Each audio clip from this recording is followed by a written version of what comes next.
بسم اللہ الرحمن الرحیم۔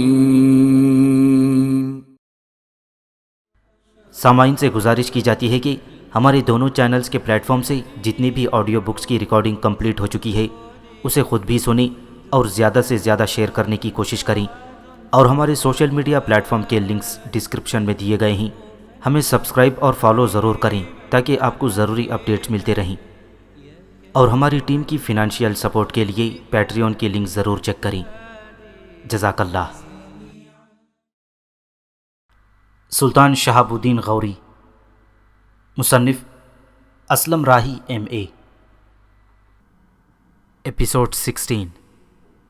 دریائے سرسوتی کے کنارے جس حویلی کے اندر اچ کے سابق راجکمار دیوداس کا کمرہ تھا، وہ اس حویلی کے باہر کھڑا تھا کہ ایک طرف سے اس کا ماموزاد سنگرام اپنے گھوڑے کو سر پر دوڑاتا ہوا آیا۔ دیوداس کے قریب آ کر وہ اپنے گھوڑے سے اتر گیا۔ سنگرام کے اترتے ہی دیوداس بڑی بے چینی اور بڑی بےتابی سے اس کی طرف بڑھ رہا تھا۔ پھر اس نے سنگرام کو مخاطب کیا، میرے بھائی، جس تجویز پر تم عمل کرنا چاہتے تھے اس کا کیا بنا؟ جواب میں سنگرام خوشی کا اظہار کرتے ہوئے کہنے لگا، دیوداس میرے بھائی، میں نے اپنے جن آدمیوں کو ایبا کی بیوی اور راجکماری کمار دیوی کے بھائی رام دیو کو قتل کرنے کے لیے بھیجا تھا، وہ یہ دونوں کام سر انجام نہیں کر سکے تھے، اس لیے کہ جنگ کے دوران اپنے لشکر سے نکل کر دشمن کے لشکر کے بیچوں بیچ ہو کر دشمن کے پڑاؤ میں جانا ناممکن تھا، اور اگر وہ دائیں یا بائیں طرف سے لمبا چکر کاٹتے ہوئے مسلمانوں کے پڑاؤ کی طرف جاتی تو ایسا انہیں گھوڑوں پر سوار رہ کر کرنا تھا، اور جب وہ گھوڑوں پر سوار مسلمانوں کے پڑاؤ میں داخل ہوتے تو یقیناً وہ پکڑے جاتے اور ان کا خاتمہ کر دیا جاتا۔ اس طرح وہ اس کام کو سر انجام نہیں دے سکے، اور پھر اپنے لشکر سے نکل کر اتنا لمبا چکر کاٹ کر وہ پیدل بھی مسلمانوں کے پڑاؤ کی طرف نہیں جا سکتے تھے، جس کی بنا پر ان کی طرف سے تو یہ کام ادھورا رہ گیا۔ لیکن بھگوان تمہاری مدد پر آمدہ ہی، اس لیے کہ جس وقت مسلمانوں کی جنگ عین عروج پر تھی اس وقت لڑکی کے لواحقین میں سے کوئی مسلمانوں کے پڑاؤ میں داخل ہوا اور ایبا کی بیوی کو ہلاک کر دیا گیا۔ یہ خبر مجھے ابھی ابھی ملی ہے۔ دوسری بری خبر جو میں تمہارے لیے لے کر آیا ہوں وہ یہ کہ ہندوستان کے لشکر کو بدترین شکست کی خبر تو مل ہی چکی ہے، پر اب جو خبر میں تمہیں کہنا چاہتا ہوں وہ یہ کہ دہلی کا راجہ گوبند رائے جنگ کے دوران مارا جا چکا تھا۔ کچھ اور راجہ بھی جنگ میں کام آئی۔ ہمارے راجہ پرتھوی راج نے جنگ سے بھاگ کر اجمیر کی طرف جانے کی کوشش کی، لیکن دریائے سرسوتی کے کنارے پکڑا گیا۔ اسے مسلمانوں کے سلطان کے سامنے پیش کیا گیا اور اس کی گردن مار دی گئی۔ یہ تو ایک بری خبر ہے، بہرحال اتنی بری بھی نہیں، اس لیے کہ اس سے پہلے جو ہندوستان کے متحدہ لشکر کو شکست ہوئی وہ اس سے بھی بڑی اور بری خبر تھی۔ تاہم تمہارے حق میں ایک دوسرا کام بھی اچھا ہو گیا ہے میرے بھائی، جیسا کہ میں نے اور تم نے تجویز کیا تھا کہ راجکماری کمار دیوی کے بھائی رام دیو کو قتل کر دیں گے اور کمار دیوی سے یہ کہیں گے کہ رام دیو نے ایبا کی بیوی کو ہلاک کیا تھا اور جواب میں ایبا نے رام دیو کو قتل کر دیا۔ اب نہ میرے آدمی ایبا کی بیوی کو ہلاک کر سکے اور نہ رام دیو پر حملہ آور ہو کر اس کا خاتمہ کر سکے، اس لیے کہ جنگ کے دوران رام دیو ہندوستان کے دوسرے راجاؤں کے بیچ اپنے باپ کے ساتھ ساتھ تھا، اور وہاں اس پر حملہ آور ہو کر اس کا خاتمہ کرنا مشکل ہی نہیں بلکہ ناممکن تھا۔ یہاں بھی لگتا ہے تمہارا کام بھگوان ہی کی طرف سے ہو گیا ہے۔ جنگ کے دوران رام دیو بری طرح زخمی ہوا ہے۔ شکست اٹھانے کے بعد اس کا باپ اسے اور اپنے بچے کچے لشکریوں کے ساتھ نہر والا کی طرف بھاگ گیا ہے۔ میرے خیال میں نہر والا جا کر رام دیو بچے گا نہیں، موت کی گہری نیند سو جائے گا۔ یہاں تک کہنے کے بعد سنگرام جب خاموش ہوا تو الجھن بھری آواز میں دیوداس اسے مخاطب کرتے ہوئے کہہ رہا تھا، سنگرام میرے بھائی، مجھے تمہاری یہ منصوبہ بندی کچھ سمجھ نہیں آئی۔ یہ ایک بے بنیاد سا منصوبہ ہے جس کی وجہ سے میرا کام ہوتا دکھائی نہیں دیتا۔ چلو تمہارے کہنے پر جا کر ہم راجکماری کمار دیوی سے کہہ دیتے ہیں ایبا نے ایک لڑکی سے شادی کر لی تھی، اور اس جنگ کے دوران اس کے بھائی رام دیو نے ایبا کی بیوی کو قتل کر دیا، اور جوابی کارروائی کرتے ہوئے ایبا نے رام دیو کو موت کے گھاٹ اتار دیا ہے۔ تم یہ کہو کہ یہ داستان کمار دیوی کو سنانے کے بعد ہمارے لیے بہتری اور فائدے کا کون سا پہلو نکلے گا؟ جواب میں سنگرام مسکرایا اور کہنے لگا، تم بھی مورخ کے مورخ ہی ہو، ہمارے لیے فائدے ہی فائدے، بہتری ہی بہتری ہے۔ یہاں تک کہنے کے بعد سنگرام رکا، کچھ سوچا، پھر دیوداس کو مخاطب کرتے ہوئے وہ کہہ رہا تھا، دیوداس، ایبا کی بیوی کو تو چلو کسی نے قتل کر دیا، میرے خیال میں کسی دشمنی کی وجہ سے وہ ماری گئی ہوگی تو ہمارا کچھ کام ہو گیا، ورنہ ایبا پر حملہ آور ہو کر کمار دیوی کی خواہش کے مطابق اسے قتل کرنا میرے بھائی اندھے کنویں میں چھلانگ لگانے کے مترادف ہے۔ وہ مسلمانوں کے لشکر کے ایک حصے کا سالار ہے، مسلمانوں کے لشکر میں داخل ہو کر اس پر حملہ آور ہونا تو بہت دور کی بات ہے، اسے دور سے دیکھنا بھی اپنی موت کو آواز دینا ہے۔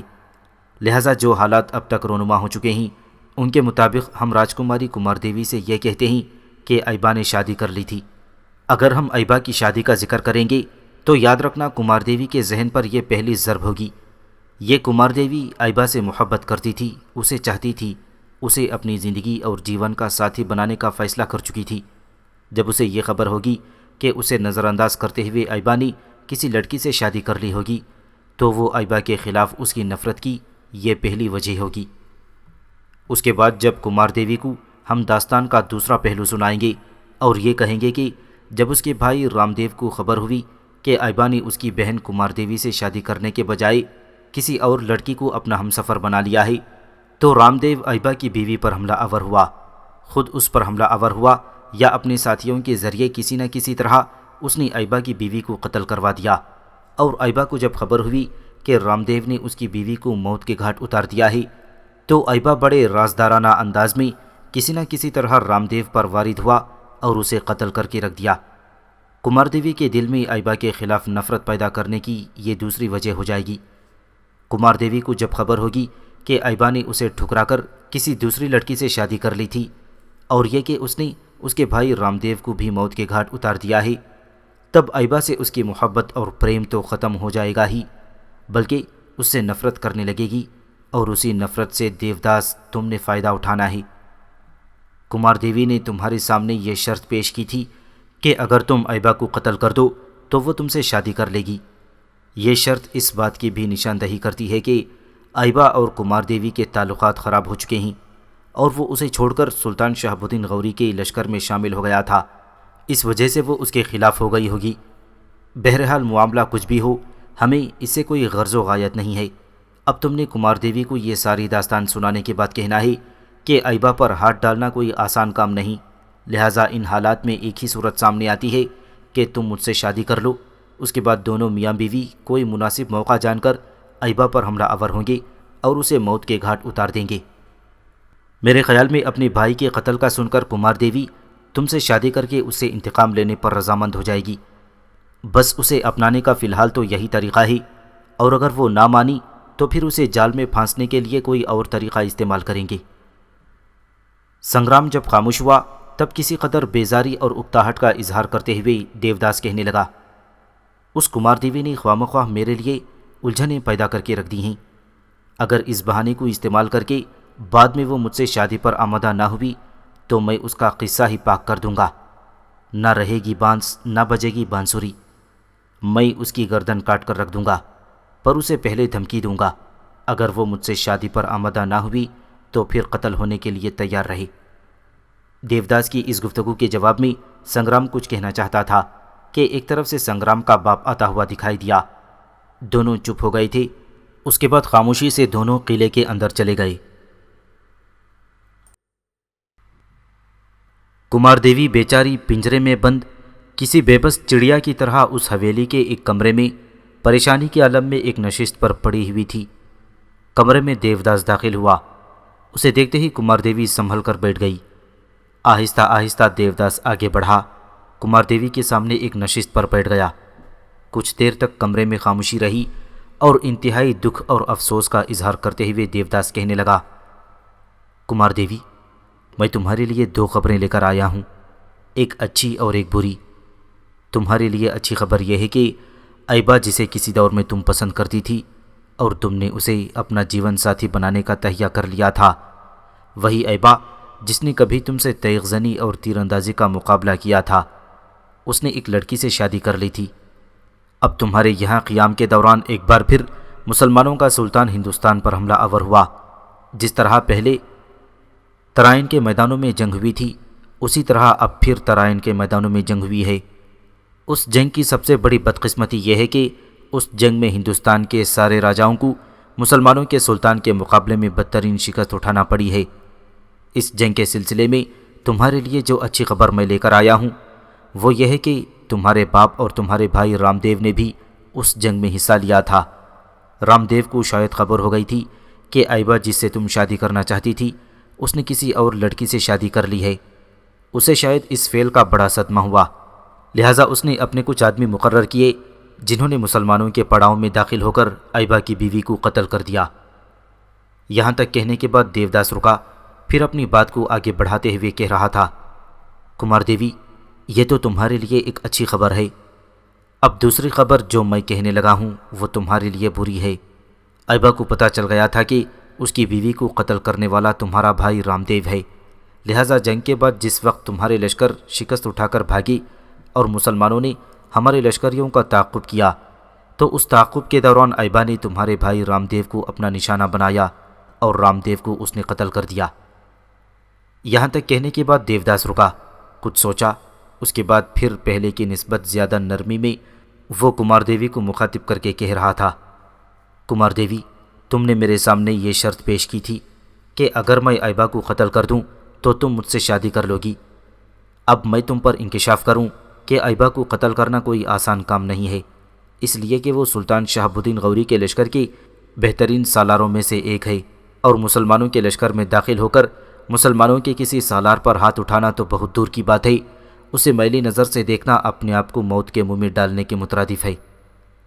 کمار دیوی، ان حالات میں نے یہ فیصلہ کیا ہے کہ فی الوقت میں اور تم شادی کر لیتے ہیں، اس کے بعد ہم دونوں میاں بیوی کی حیثیت سے ایبا کی طاق میں رہیں گے، اور جب بھی مناسب موقع ملا دونوں مل کر ایبا کو موت کے گھاٹ اتار دیں گے۔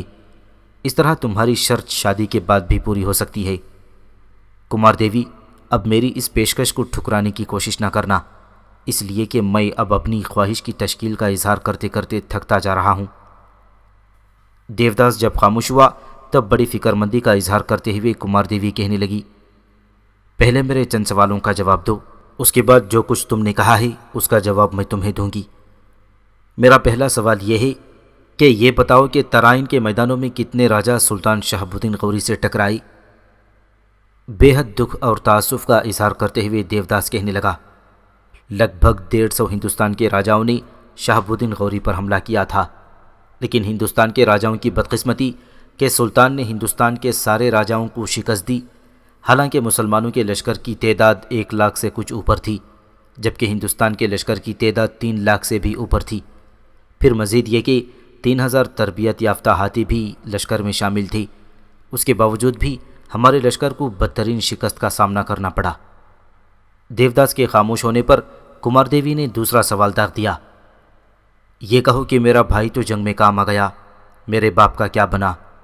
دیوداس نے غور سے کمار دیوی کی طرف دیکھا اور کہنے لگا، تمہارا بھائی تو جنگ میں کام آ گیا اور تمہارا باپ اپنے بچے کچے لشکر کو لے کر نہروالا کی طرف جا چکا ہے۔ کمار دیوی نے اب تیسرا سوال کیا، اجمیر کے راجہ پرتھوی راج اور اسی جیسی حیثیت کے بڑے بڑے راجاؤں کا کیا بنا؟ اس بار دیوداس پہلے سے بھی زیادہ دکھ بھرے انداز میں کہنے لگا، دہلی کے راجہ گوبند رائے کو مسلمانوں نے جنگ کے دوران ہی ہلاک کر دیا تھا۔ گوبند رائے کے علاوہ اور بہت سے راجہ جنگ کے دوران مارے گئے تھے۔ پھر جب ہندوستان کے لشکر کو شکست ہوئی تو اجمیر کا راجہ پرتھوی راج بھاگ کھڑا ہوا، لیکن اس کی بدقسمتی کہ دریائے سرسوتی کے کنارے تعاقب کرنے والے مسلمانوں نے اسے جا پکڑا، مسلمانوں کے سلطان کے سامنے پیش کیا گیا اور سلطان نے اس کی گردن مار دینے کا حکم دے دیا۔ اب پرتھوی راج اس دنیا میں نہیں ہے۔ یہ سارے حالات جاننے کے بعد کچھ دیر تک کمار دیوی کی گردن دکھ اور غم میں جھکی رہی، وہ کچھ نہ بول سکی، انتہا درجے کی فکر مند ہو گئی تھی۔ اس کے بعد وہ کچھ سنبھلی، اپنی گردن سیدھی کی اور اپنے سامنے بیٹھے دیوداس کی طرف دیکھا، پھر کہنے لگی، دیوداس، جو حالات تم نے سنائے ہیں وہ سامنے رکھتے ہوئے میں خود اکیلی ایبا کو قتل کروں گی۔ کمار دیوی کے ان الفاظ پر دیوداس چونکا، اپنے الفاظ پر زور دیتے ہوئے کہنے لگا، کمار دیوی، یہ تم کیا کہہ رہی ہو؟ تمہارا دماغ تو ٹھیک ہے؟ تم کیسے اور کس طرح اکیلی ایبا پر ہاتھ ڈال سکتی ہو؟ کیا تم مسلمانوں کے لشکر میں داخل ہوگی؟ وہاں اگر تم ایبا پر حملہ آور ہوگی تو کیا سمجھتی ہو کہ تم بچ کر وہاں سے نکل سکو گی؟ میں تو سمجھتا ہوں وہاں تمہیں ایبا پر حملہ آور ہونے کا موقع ہی نہیں ملے گا۔ تمہیں پہلے ہی گرفتار کر کے ایبا کے سامنے پیش کر دیا جائے گا، جو تمہاری گردن کاٹ کر رکھ دے گا۔ دیوداس جب خاموش ہوا تو کمار دیوی کے چہرے پر تلخ سی مسکراہٹ نمودار ہوئی۔ وہ کہنے لگی، میں ایبا کو کسی طریقے سے قتل کروں گی۔ اگر تم اسے نہیں مار سکے تو میں تو اسے زندہ نہیں چھوڑوں گی، اس لیے کہ اب وہ میرے بھائی کا قاتل ہے۔ میں مسلمانوں کے لشکر میں داخل ہو کر اس پر حملہ آور نہیں ہوں گی۔ سنو دیوداس، میں ایبا سے شادی کر لوں گی۔ دیوداس چونکنے کے سے انداز میں اپنی جگہ پر اچھل پڑا تھا اور کہنے لگا، یہ تم کیا کہہ رہی ہو؟ کبھی کہتی ہو تم اسے قتل کرو گی، کبھی کہتی ہو تم اس سے شادی کر لو گی۔ مجھے تمہاری باتوں کی کوئی سمجھ نہیں آتی۔ طنزیہ سے انداز میں کمار دیوی مسکرائی اور کہنے لگی، میری باتیں صاف اور سیدھی ہیں، تمہیں سمجھ آ جانی چاہیے۔ دیکھو، میں مسلمانوں کے لشکر میں داخل ہونے کے بعد ایبا پر واقعی حملہ آور نہیں ہو سکتی۔ میں نے یہاں تک کہتے کہتے کمار دیوی رک گئی، پھر دوبارہ اس نے دیوداس کو مخاطب کیا، جو کچھ میں کہنا چاہتی ہوں اس سے پہلے یہ بتاؤ کہ مسلمانوں کا لشکر اس وقت کہاں ہے؟ دیوداس نے کچھ سوچا، پھر کہنے لگا، ہمارے لشکر کو شکست دینے کے بعد مسلمانوں کا لشکر ابھی تک ترائن کے میدانوں میں ہی پڑاؤ کیے ہوئے ہے۔ ہمارے پڑاؤ میں بہت سا سامان تھا جو ان کے ہاتھ لگ گیا ہے۔ ابھی تک تو میرے خیال میں وہ سامان کو ہی سمیٹ رہے ہوں گے۔ دیوداس جب خاموش ہوا تب کمار دیوی کہنے لگی، اگر مسلمانوں کے لشکر نے ابھی تک ترائن کے میدانوں میں ہی پڑاؤ کیے ہوئے ہے تب میرا کام آسان ہو گیا ہے۔ دیوداس، میں چاہتی ہوں کہ تم مجھے رہا کر دو، اس حویلی سے نکال دو۔ میں مسلمانوں کے لشکر میں داخل ہوں گی، ایبا سے ملنے کی خواہش کا اظہار کروں گی، ایبا سے شادی کر لوں گی، اور شادی کے بعد جب وہ پہلی رات میرے پاس آئے گا تو میں اسی وقت اس کا کام تمام کر کے مسلمانوں کے لشکر سے بھاگ کھڑی ہوں گی۔ کمار دیوی جب خاموش ہوئی تب اس کی طرف ناپسندیدگی سے گھورتے ہوئے دیوداس کہنے لگا، نہیں، ایسا نہیں ہو سکتا اور نہ ہی ایسا ممکن ہے۔ میں تمہیں مسلمانوں کے لشکر میں داخل ہو کر ایبا سے شادی کرنے کے لیے یہاں سے نہیں نکالوں گا۔ اب تمہارے سامنے ایک ہی راستہ ہے کہ مجھ سے شادی کرو، اس کے بعد میں اور تم دونوں مل کر ایبا کو اس کے انجام تک پہنچائیں گے۔ اس کے علاوہ تمہارے سامنے کوئی راستہ نہیں ہے۔ یہ میں تمہیں آخری موقع دیتا ہوں راجکماری، اس کے بعد سمجھ لینا میں تمہارے خلاف کوئی انتقامی اور تادیبی کارروائی کرنے پر مجبور ہو جاؤں گا۔ کمار دیوی فکر مند ہو گئی، کچھ دیر سوچا، پھر دیوداس کو مخاطب کر کے کہنے لگی، اگر یہ معاملہ ہے تو پھر مجھے 1-2 دن سوچنے کا موقع دو، اس کے بعد میں تمہیں آخری جواب دوں گی۔ دیوداس کمار دیوی کے ان الفاظ سے کسی حد تک مطمئن ہو گیا تھا، پھر وہ وہاں سے اٹھ کر چلا گیا۔ ایبا ایک روز اپنے چند مسلح دستوں کے ساتھ دریائے چناب کے کنارے ایک بستی میں داخل ہوا۔ بستی کا جو پہلا شخص اس کے سامنے آیا، اس نے ہاتھ کے اشارے سے اسے روکا، پھر اسے مخاطب کر کے کہنے لگا، میرے عزیز، میں نے تمہاری بستی کے سردار دھرم دت کے ہاں جانا ہے، کیا اس کی رہائش گاہ تک میری رہنمائی کر سکتے ہو؟ وہ شخص جسے ایبا نے روکا تھا، وہ ایبا اور اس کے ساتھ اس قدر مسلح جوانوں کو دیکھ کر ڈر اور سہمسا گیا تھا۔ بڑی لجاجت میں ایبا کی طرف دیکھتے ہوئے کہنے لگا، اگر آپ دھرم دت سے ملنا چاہتے ہیں تو آپ لوگ میرے ساتھ تشریف لائیں، میں اس کی رہائش گاہ تک آپ کو لے جاتا ہوں۔ اس کے ساتھ ہی وہ شخص آگے آگے ہو لیا تھا۔ ایک مکان کے آگے وہ شخص رک گیا اور ایبا کی طرف دیکھتے ہوئے کہنے لگا، یہ دھرم دت کی رہائش گاہ ہے اور یہی اس بستی کا سردار بھی ہے۔ ایبا نے اس کا شکر ادا کیا، جس پر وہ شخص اجازت لے کر چلا گیا۔ تب ایبا گھوڑے سے اترا اور دروازے پر اس نے دستک دی۔ تھوڑی دیر بعد جب دروازہ کھلا تو دروازہ کھولنے والا دھرم دت کا بیٹا اور شنکل کا بھائی گلچند تھا۔ گلچند اور دھرم دت دونوں باپ بیٹا چونکہ پہلے لشکرگاہ میں ایبا سے مل چکے تھے، لہذا دروازہ کھلتے ہی گلچند ایبا کو پہچان گیا اور بے پناہ خوشی کا اظہار کرتے ہوئے کہنے لگا، مسلمانوں کے سالار، آپ یہاں ہماری بستی میں، اور وہ بھی ہمارے گھر کے دروازے پر، خیریت تو ہے؟ یہاں تک کہنے کے بعد گلچند رکا، پھر ایک دم سے دوبارہ بول اٹھا، آپ باہر کیوں کھڑے ہیں؟ اندر آئیں، گھوڑے کو باہر ہی باندھ دیں۔ اس کے بعد گلچند نے جب گھر سے باہر نکل کر ایبا کے پیچھے بہت سے مسلح جوانوں کو دیکھا تب اس کا رنگ فق ہو گیا اور چہرے پر کچھ پریشانی کے آثار بکھر گئے تھے۔ اسی دوران ایبا نے اسے مخاطب کیا، تمہارا باپ کہاں ہے؟ گلچن جواب میں کچھ کہنے ہی والا تھا کہ عین اسی لمحے دھرمدت بھی دروازے پر نمودار ہوا۔ وہ بھی ایبا کو دیکھ کر خوش ہوا اور اس نے ایبا کو بیٹھنے کی پیشکش کی۔ ایبا حویلی میں داخل ہوا۔ مسلح جوان وہیں گلی کے اندر کھڑے رہے۔ دھرمدت اور گلچن دونوں گلی سے ملحقہ کمرے میں اسے لے گئی تھی، جس کا دروازہ گلی میں بھی کھلتا تھا۔ جب تینوں نشستوں پر بیٹھ گئے تب ایبا نے گفتگو کا آغاز کیا اور دھرمدت کو مخاطب کرتے ہوئے کہنے لگا، دھرمدت، میں تم دونوں باپ بیٹے سے ایک سوال کرنے لگا ہوں، جھوٹ نہ کہنا۔ میرے سامنے اپنی قبائلی سرکشی اور لامذہب لوگوں جیسے تعصب اور انا پرستی کا اظہار بھی مت کرنا۔ یہاں تک کہتے کہتے ایبا کو رک جانا پڑا، اس لیے کہ دھرمدت فوراً بول اٹھا، آپ کو غلط فہمی ہو چکی ہے۔ میرا نام کبھی دھرمدت اور میرے بیٹے کا نام گلچند ہوا کرتا تھا، اب نہیں ہے۔ الحمدللہ ہم اسلام قبول کر چکے ہیں، مسلمان ہیں، نہ ہم میں کوئی تعصب ہے، نہ اعلیٰ و رفع کی بو ہے۔ آپ پوچھیں کیا پوچھنا چاہتے ہیں، میں آپ سے وعدہ کرتا ہوں جو کچھ پوچھیں گے سچ کہوں گا۔ ایبا جہاں دھرمدت کے اس انکشاف پر خوش ہوا، وہاں اسے کسی قدر اطمینان بھی ہو گیا اور کہنے لگا، شنکل نام کی تمہاری ایک بیٹی تھی، اس کا تم لوگوں نے کیا کیا؟ شنکل کا نام سن کر دھرمدت اور گلچند دونوں فکر مند، اداس اور افسردہ ہو گئی۔ پھر دھرمدت کہنے لگا، صاحب کیا پوچھتے ہیں؟ مجھ سے اپنی اکلوتی بیٹی کے حق میں بڑا ظلم ہوا۔ وہ اس وقت گھر سے بھاگی جب ہم نے اسلام قبول نہیں کیا تھا، اس لیے کہ ہم دونوں باپ بیٹا اسے بیچنا چاہتے تھے، لیکن ہو برا وقت کا، اس وقت جاہلیت ہم پر پوری طرح سوار تھی۔ ماں بیٹی، بہن اور بیوی کے رشتوں کے تقدس کا احساس نہیں تھا۔ اب اسلام قبول کرنے کے بعد ہم نے جانا ہے کہ عورت کا اسلامی معاشرے میں بہت بڑا مقام ہے اور اس کی بڑی قدر و منزلت ہے۔ اب ہمیں اپنی بیٹی کی بہت یاد آتی ہے۔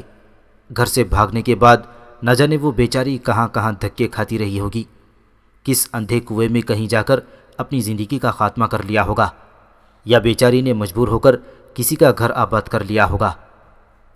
دھرمدت کی آنکھوں سے اس موقع پر آنسو تانک جھانک کرنے لگے تھے۔ گلچند کی آنکھیں بھی نمناک ہو گئی تھیں۔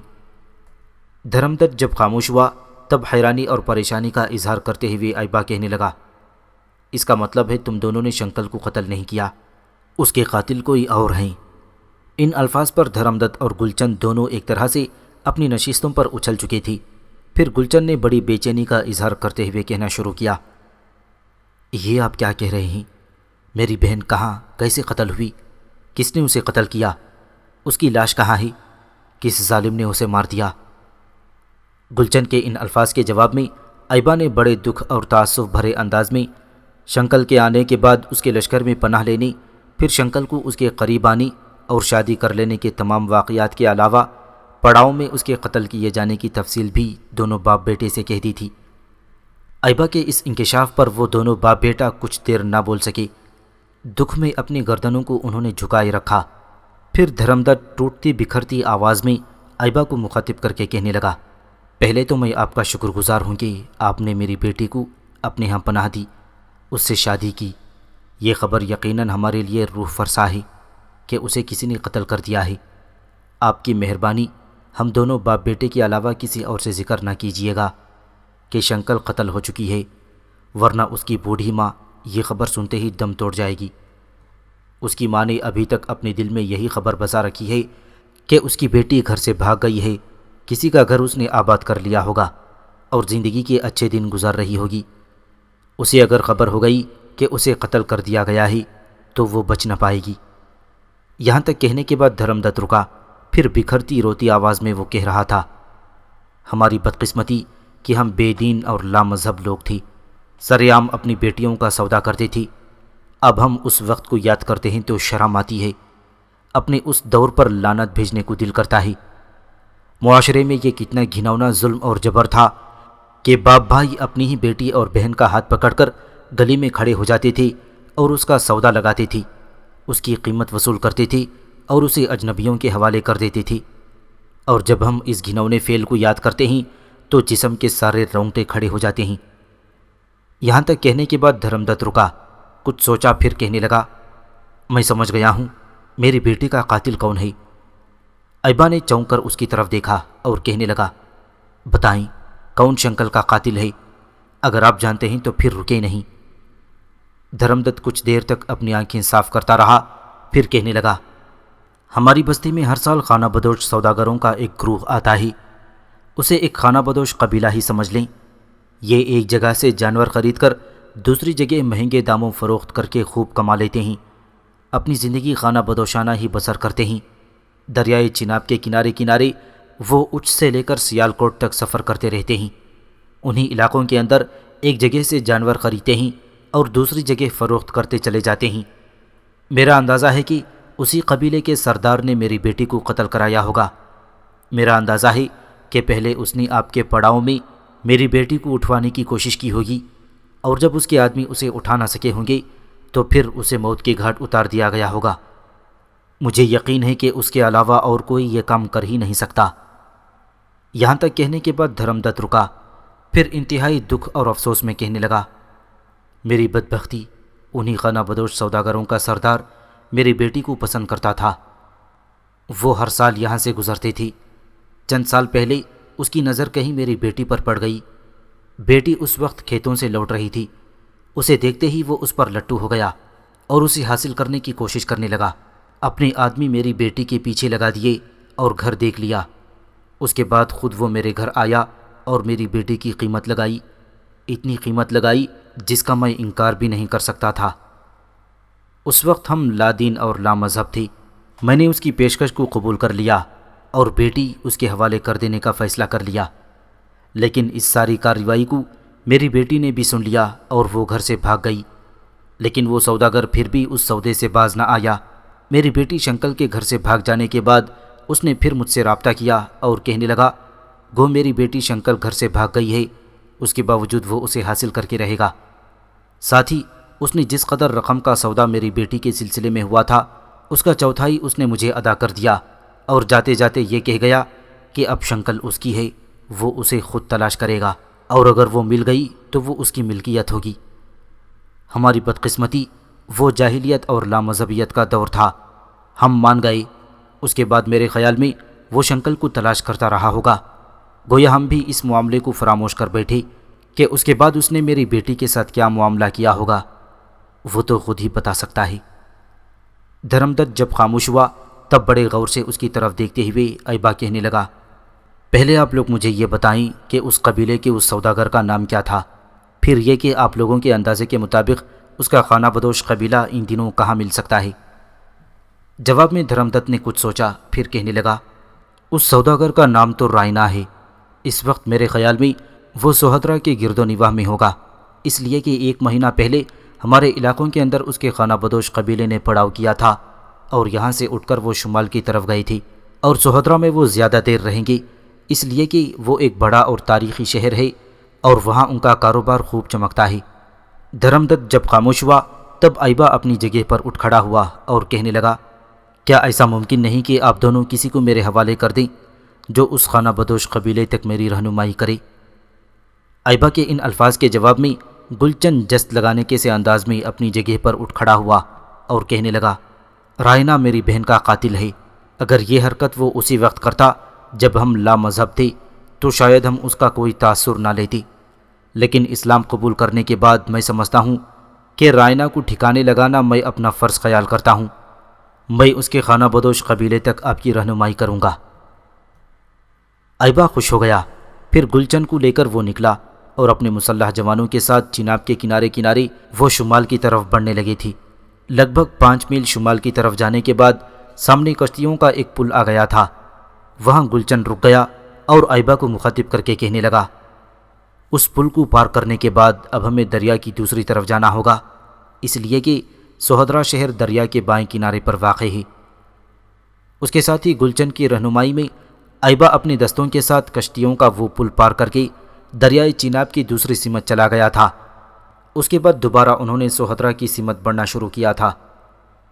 کچھ دور آگے جانے کے بعد اس شاہراہ کے کنارے وہ رک گئی جو سوہدرا سے گزرتی ہوئی سیالکوٹ کی طرف جاتی تھی، اور پھر گلچند اپنے بائیں جانب ایک طرف اشارہ کرتے ہوئے کہنے لگا، وہ سامنے رائنا کے ایک خانہ بدوش قبیلے کا پڑاؤ ہے۔ گلچن کے ان الفاظ پر ایبا خوش ہو گیا تھا۔ پھر اسے مخاطب کر کے کہنے لگا، گلچن، تم اپنے گھوڑے ہی پر سوار رہو، میرا ایک لشکری تمہیں ایک کمبل مہیا کرتا ہے، اپنا چہرہ اپنا جسم سارا کمبل سے ڈھانک لو، صرف اپنی آنکھیں ننگی رکھنا۔ جب رائنا میرے سامنے آئے تو بس آنکھ کے اشارے سے مجھے بتا دینا کہ یہ رائنا ہے، اس کے بعد میں جانوں اور رائنا جانے۔ ایبا کے ان الفاظ سے گلچن خوش ہو گیا تھا۔ ایبا کے کہنے پر اس کے ایک لشکری نے گلچن کو ایک کمبل مہیا کیا جس سے اس نے اپنے جسم کے علاوہ اپنا چہرہ ڈھانپ لیا تھا۔ اس کے بعد اپنے ساتھیوں کو لے کر ایبا اس خانہ بدوش قبیلے کی طرف بڑھا۔ اس خانہ بدوش قبیلے کے لوگوں نے جب دیکھا کہ بہت سے مسلح جوان گھوڑوں پر سوار ان کی خیمہ گاہ کا رخ کر رہے ہیں تو وہ بڑے پریشان ہوئے۔ خیمہ گاہ سے لوگ بھاگتے ہوئے نکلے، ایبا کی طرف آئے۔ ان میں سے ایک بوڑھا ایبا کو مخاطب کر کے کہنے لگا، آپ لوگ کون ہیں؟ کیوں ہماری خیمہ گاہ کا رخ کر رہے ہیں؟ اور یہ نوجوان اپنے مسلح جوانوں کے ساتھ آگے ہو تو میں سمجھتا ہوں کہ تم ہی ان کے سرکردہ اور افسر ہو۔ وہ شخص جب خاموش ہوا تب انتہائی نرمی اور لجاجت میں مخاطب کر کے ایبا اس سے کہنے لگا، تمہیں پریشان اور فکر مند ہونے کی ضرورت نہیں ہے، میں دراصل تمہارے سردار رائنا سے ملنے کے لیے آیا ہوں۔ تم میں سے کوئی جائے اور اسے جا کر کہے کہ اس سے ملنے والے کچھ لوگ آئے ہیں، میں ان نوجوانوں کے ساتھ تمہاری خیمہ گاہ میں داخل نہیں ہونا چاہتا۔ ایبا کے ان الفاظ کے جواب میں ان میں سے ایک شخص خوشی کا اظہار کرتے ہوئے کہنے لگا، میں ابھی اسے یہاں بلا کر لاتا ہوں۔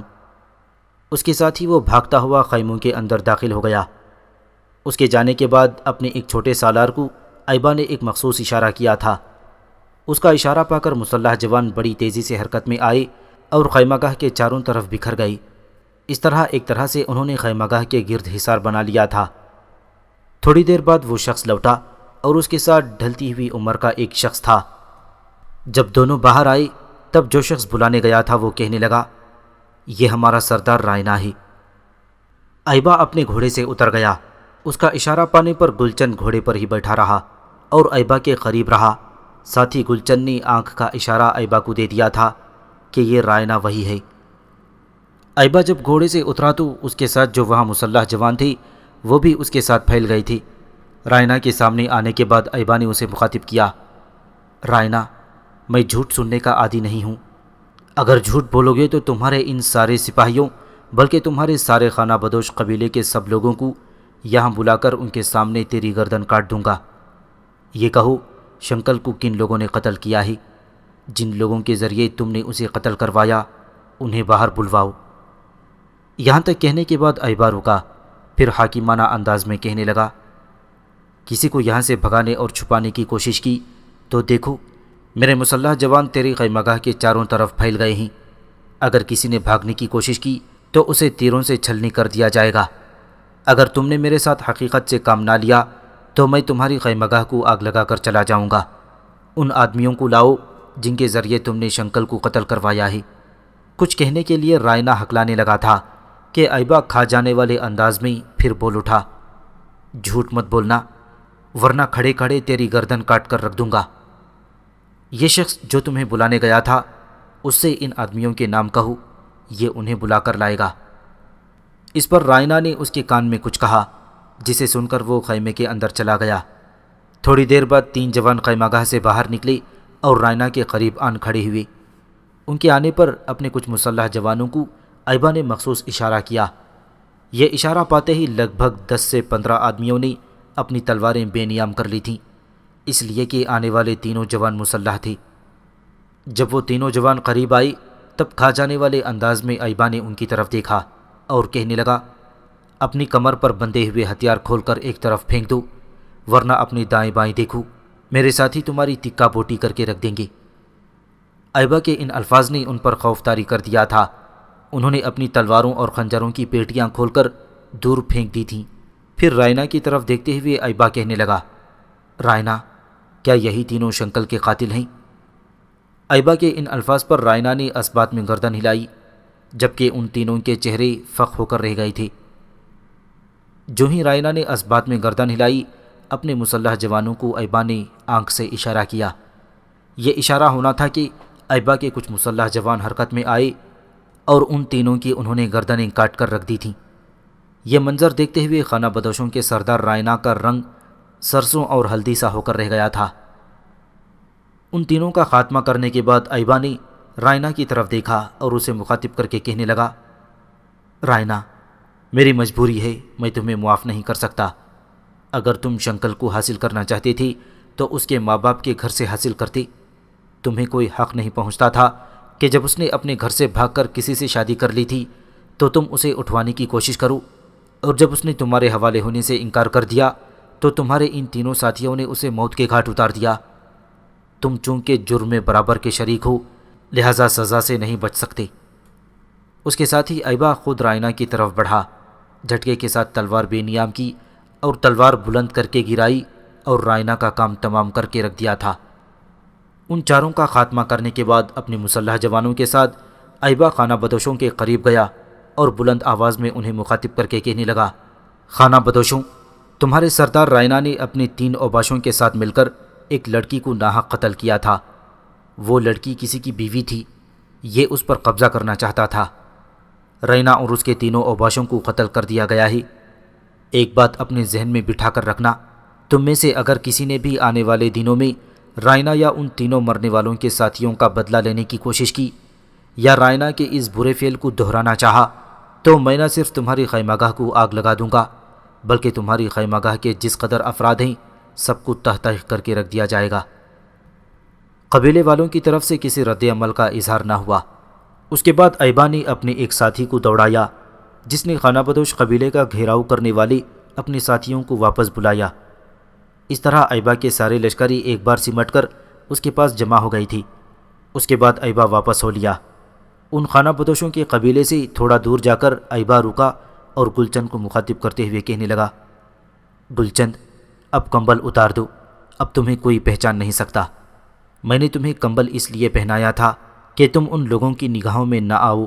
انہیں یہ نہیں پتہ ہونا چاہیے کہ یہاں تک تم نے میری رہنمائی کی تھی اور رائنا کی شخصیت سے بھی آگاہ کیا ہے۔ اس طرح میری غیر موجودگی میں یہ تمہیں نقصان پہنچا سکتے تھے۔ اسی بنا پر میں نے تمہیں اپنا چہرہ ڈھانپنے کے لیے کہا تھا۔ ایبا نے اب اپنے ساتھیوں کے ساتھ واپسی کا سفر شروع کر دیا تھا اور دریائے چناب کے بائیں کنارے کے ساتھ ساتھ وہ جنوب کی طرف بڑھتے چلے گئے تھے۔ کشتیوں کے جس پل پر سے وہ دریا کے دائیں کنارے سے بائیں کنارے کی طرف آئی تھی اسے استعمال نہیں کیا، اس سے آگے بڑھتے چلے گئے یہاں تک کہ وہ کشتیوں کے اس پل کے پاس گئے جس کے ذریعے دریا کو عبور کرنے کے بعد ایبا نے دھرمدت اور گلچند کی بستی کا رخ کیا تھا۔ کشتیوں کے اس دوسرے پل کے پاس ایبا رک گیا۔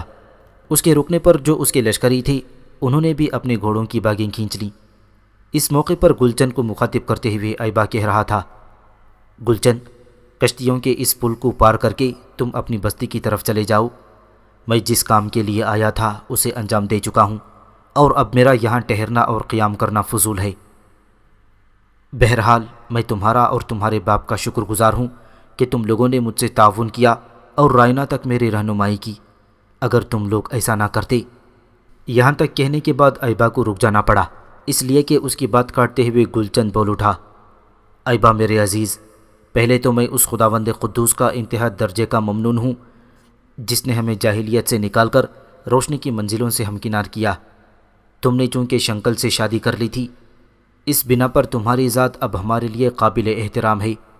اس موقع پر میں یہ کہنا چاہتا ہوں کہ کیا ایسا ممکن نہیں کہ آپ اپنے ساتھیوں کے ساتھ ہماری بستی کی طرف چلیں اور آج کی شب ہم آپ کی مہمان نوازی کریں؟ گلچند کے ان الفاظ کے جواب میں ایبا مسکرایا، اپنے گھوڑے کو آگے بڑھا کر گلچند کی پیٹھ تھپ تھپائی، پھر کہنے لگا، گلچند میرے عزیز، ایسا کیوں کر ممکن ہے؟ میرے ساتھ دیکھو کتنے مسلح جوان ہیں، ان کی ضیافت کوئی آسان کام نہیں ہے۔ اس کے علاوہ مجھے فی الفور اپنے لشکر میں شامل ہونا ہے۔ جواب میں گلچند مسکرایا اور کہنے لگا، آپ اپنے ساتھیوں کے زیادہ ہونے کی بالکل کوئی فکر اور پریشانی نہ کریں۔ میں اور میرے باپ اس بستی کے سردار ہیں اور ہم اس سے زیادہ لوگوں کی بھی آؤ بھگت اور تواضع اور ضیافت کا اہتمام کر سکتے ہیں۔ ایک بار پھر آگے بڑھ کر ایبا نے اس کا شانہ تھپ تھپایا اور کہنے لگا، گلچند تمہاری مہربانی، اب تم میرے دیکھتے دیکھتے پل پار کرو، اپنی بستی کی طرف چلے جاؤ، اس کے بعد میں یہاں سے کوچ کروں گا۔ ایبا کے ان الفاظ کے جواب میں گلچند حرکت میں آیا اور اپنے گھوڑے کو اس نے ایڑ لگائی اور پھر کشتیوں کے اس پل کے ذریعے وہ دریا کو عبور کر رہا تھا، جبکہ ایبا اپنے ساتھیوں کے ساتھ مشرق کی سمت پر بڑی تیزی سے فاصلوں کو سمیٹتا ہوا ترائن کے میدانوں کی طرف اپنے لشکر کا رخ کیے ہوئے تھا۔